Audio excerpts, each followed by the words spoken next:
Hello, everyone. Welcome to another episode of Women of the Bible. The last episode, we talked about Noah's wife, and we were able to draw out some few lessons from her life. So, the woman of the Bible we are talking about today is Sarah. Sarah. I pray the Lord will give you understanding, and the Lord will help us to learn that which you want us to learn today in Jesus' name. Okay, so let's briefly go into what we want to talk about today. I want to talk about Sarah. Sarah is such a wonderful woman in the scripture that I so much admire and love so much, because there is definitely a lot to learn from her. Okay, let's start this way.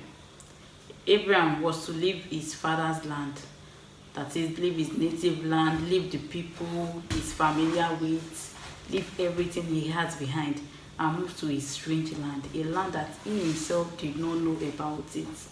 But have you ever thought of this, that what really makes Sarah to just accept like that, okay, when a man just come up with, God says we should leave this place, and it's not even making sense logically, it's illogical, it's not making any sense, and yet Sarah followed without any questioning. Sarah followed without asking questions that where are we going to? At least, even if God says you should go somewhere, we should at least know where you are going to.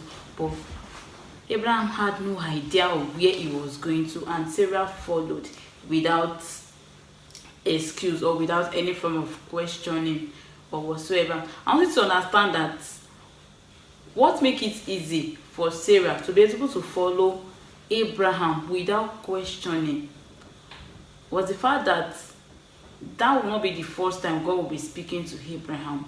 Sarah have seen over time the kind of relationship Abraham with God, the kind of relationship Abraham had with God.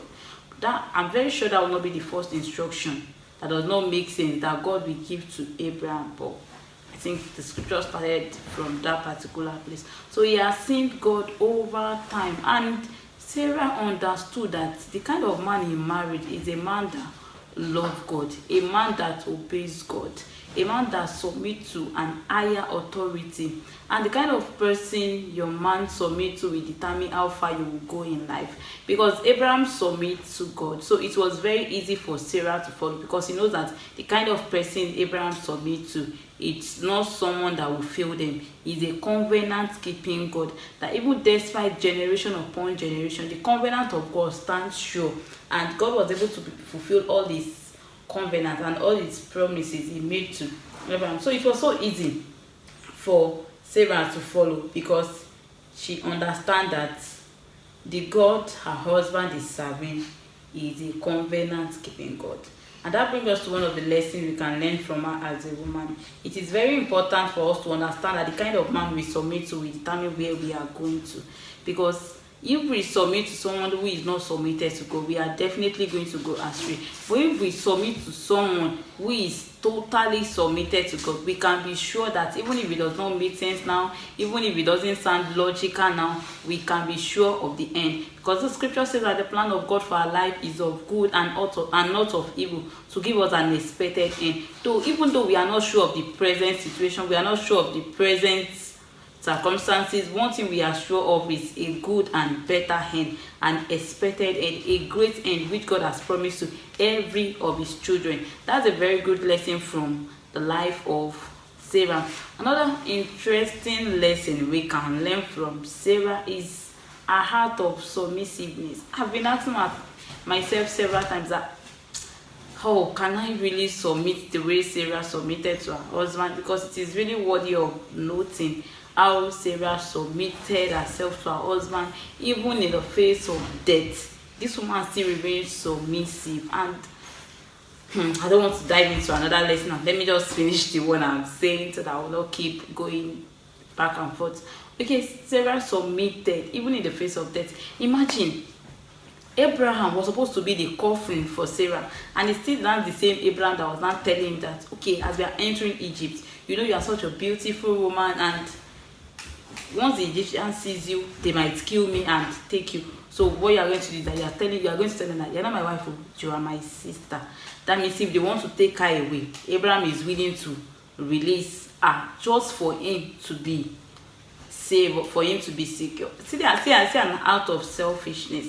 That is another thing I would like us to note from that particular scenario, that it is only God that will not disappoint you. No matter how a man loves God, no matter how a man submitted to God, he can still fail because he's still human.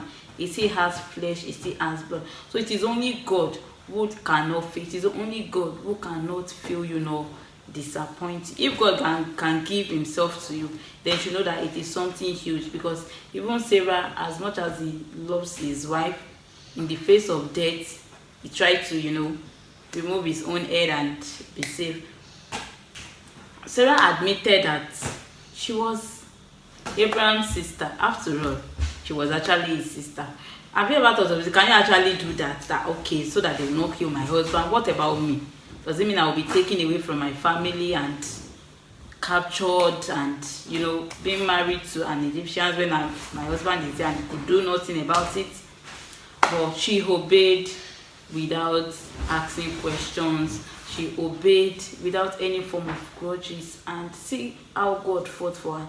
And another lesson to learn from that aspect is that whatsoever you are married to the person. So whatsoever the person tells you to do, whether it makes sense or it is not, you just have to obey him. You just have to submit to him. It is in your decision. You decided to pick who you have to submit to. So there is no excuse for you not to submit to that kind of person. If he says you should do something, you just have to do it, because you yourself make that decision that you are ready to submit to this person. That is left for you. So let God help you out. Even if the decision is wrong, just put it in God's hands and make sure that you did not disobey. Even despite all of this, Sarah submitted and God fought for her. See how God stood up for her even when her husband failed her. That's why it is important to have a good and personal relationship, because I've been saying it in all my videos that having a personal and good relationship with God is not something that you should trivialize. It's not something that you should take with a left hand. It's something you really need to be serious about. There are actually a lot of lessons to learn from our life. The next episode, I will continue some of those lessons you can learn from Sarah's life. We've discussed one or two about the lessons in our life, but there are still many others, but I don't want to make these videos now, so I'll stop now. In the next episode, we'll talk about the other lesson we can learn from Mother Sarah. Thank you so much for joining me today. See you some other time on another episode of Women of the Bible.